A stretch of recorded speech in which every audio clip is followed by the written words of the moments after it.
Hello, everybody. It is Carrie, and today, all right. So I got back from Southern Assault. I've slept intermittently. I still haven't slept yet, really.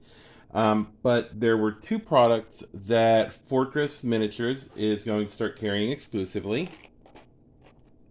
The first of these is a miniature for a heavy mech, the Greyhound, which is the oh shoot, I just forgot their names. Mechbay, the Mechbay. This is the Mechbay's mech. So let's go ahead and pop this out and see what it looks like. This should be going up on the website in. So it comes with the acrylic hex base because this is a Death Ray Designs miniature, and they all come with the little acrylic hex base. Then you have the leg assembly, which is two legs. One has the hip already attached. And then you have the torso right here. And there's three more pieces. The torso, you notice there's like a slot up here. That is where the head goes. An interesting but decent design decision. And then finally, you have its two arms, the right arm and the left arm. Overall, looking at if you look at the model itself, and I'm hoping that this focuses. There we go. If you look at the detail of the model, Death Ray Designs, they do really good with the quality of what they put out. It looks like it's got two SRM4s there on the torso, a couple lasers on each side torso as well, embedded in the torso. Then I think there's a couple spots where I might have to clean up something, but for the most part, yeah, you can see right there, that little spot. I mean, this is one of the things I like about, when you get into full-on 3D printing, like at a commercial level, and you have people who know what they're doing. This is the kind of stuff you can get. I mean, I do not see. I don't know what kind of printer they use. I do know they're printed because I can see a support there. But they do a phenomenal job. And I love the way these legs are set up. But yeah, this is the official mech for the Mechbay. And it should be going up on Fortress's website pretty soon. It is an exclusive, as far as I understand, to Fortress Games and Miniatures. I am looking to add this to Unicorn Company, obviously. So we will come back at the end of this. I will have that all assembled for you. And they're supposed to come out with stats, and obviously I don't use these because I'm not a big fan of the acrylic bases. I like them to be more the catalyst style, but that's just me. That'll get painted up in Unicorn Company colors, and I'm gonna see about getting it assembled before like tonight, and we'll have some shots of it. Rather than just bring it in assembled, I'll pause, assemble it, and the other one now, or maybe I will. I don't know. The other one is the Stronghold Planetary Dropship. This is also done by Death Ray Designs. It is a Fortress exclusive.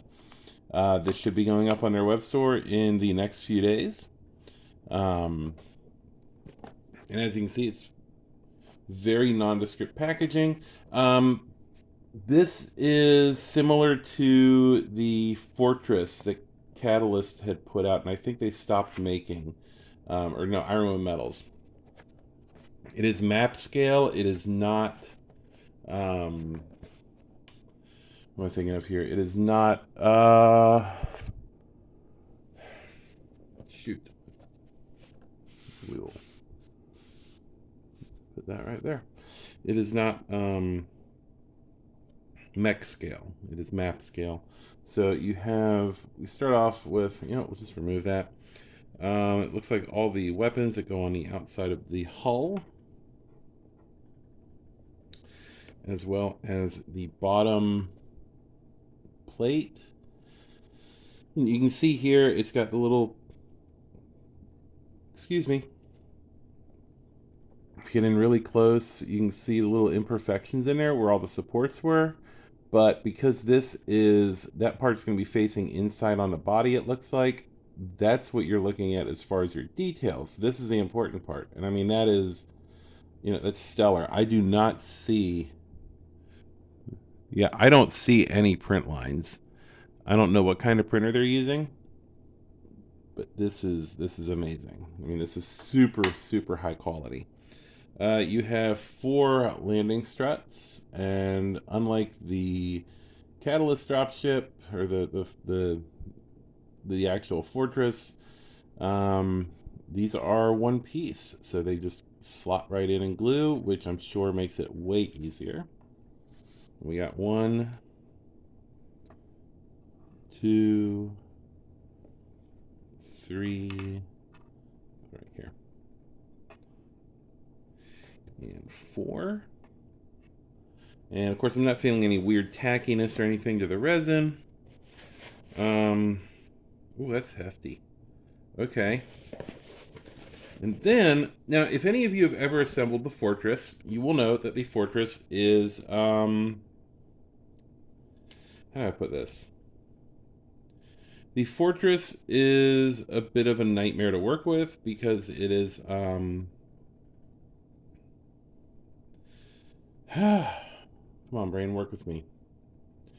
It is a 2-part body that you have to glue together. This one, that is a solid chunk of resin. That is a cast resin piece. Now, there is some imperfection here on the bottom, but let me check real quick.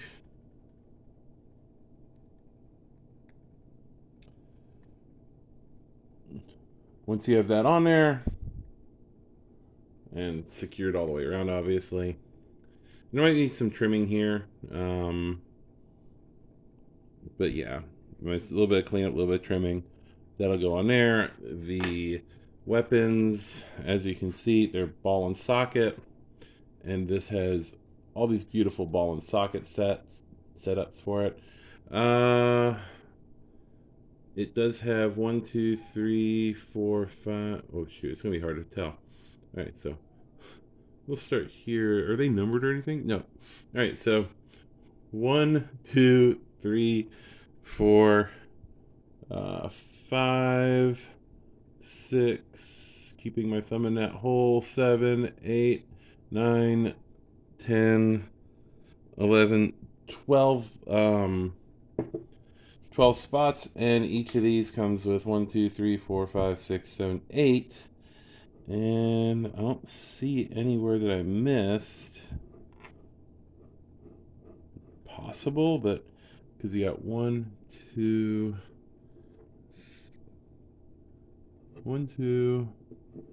3, 4 on the top, and then 1, 2, 3, 4, 5, 6, 7, 8. Yeah, so that's 12. There's 12 slots. You have a few more weapons than what you need. And of course, these should, it looks like, might need to do a little bit of sanding and trimming. And that's why I'm not like prepping before I do this, because, oh, there we go. Yeah. So you might need to sand the 3D printed part just a little bit on the edges, because it's a little bit of a snug fit, but it does fit in there. And of course, with as nice of a press fit as we have, I wonder, oh yeah, you don't even need to trim them. They just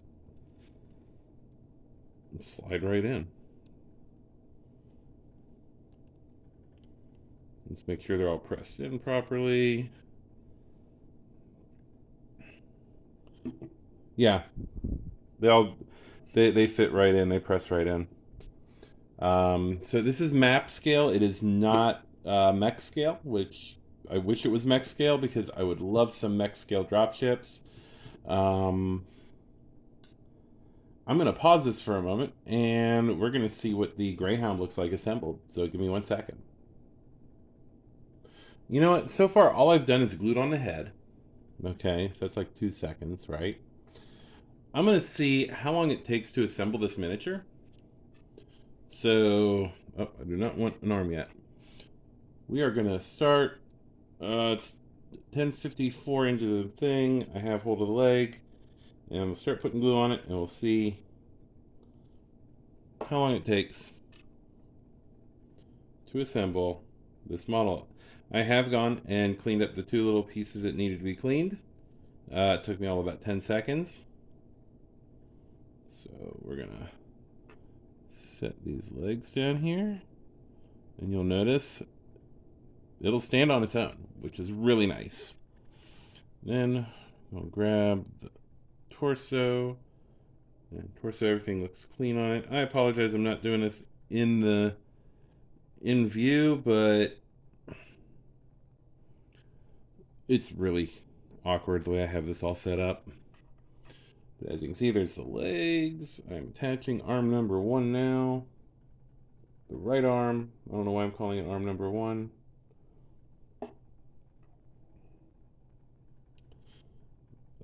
Pop that on there. Yeah, this looks absolutely amazing. I really like. I'm not gonna lie. I want to get us something for Unicorn Company. I don't know what yet. I'm sure that like it would be nice to have something that is recognizable to the podcast and to the YouTube channel. Just don't know what. So, all right. So torso is assembled with the arms. This stuff, resin has a tendency to cure with super glue really quick. For some reason, I've noticed. I don't know the chemical process behind it. I don't need to know that chemical process. I just know that it happens. You know that somewhere somebody's probably looking at me doing this going, oh my god, you're totally screwing it up. But you know what? It's mine to screw up. If that's what you're thinking. If you're not thinking that, then I'm sorry I put that idea into y'all's heads. Now, I will comment, the legs on this would make really good replacements for the penetrators. They're that right kind of profile. But we are getting a new penetrator soon, so yeah. All right, let's see if I can zoom in on this and have it focus. Zoom out a little bit. There we go.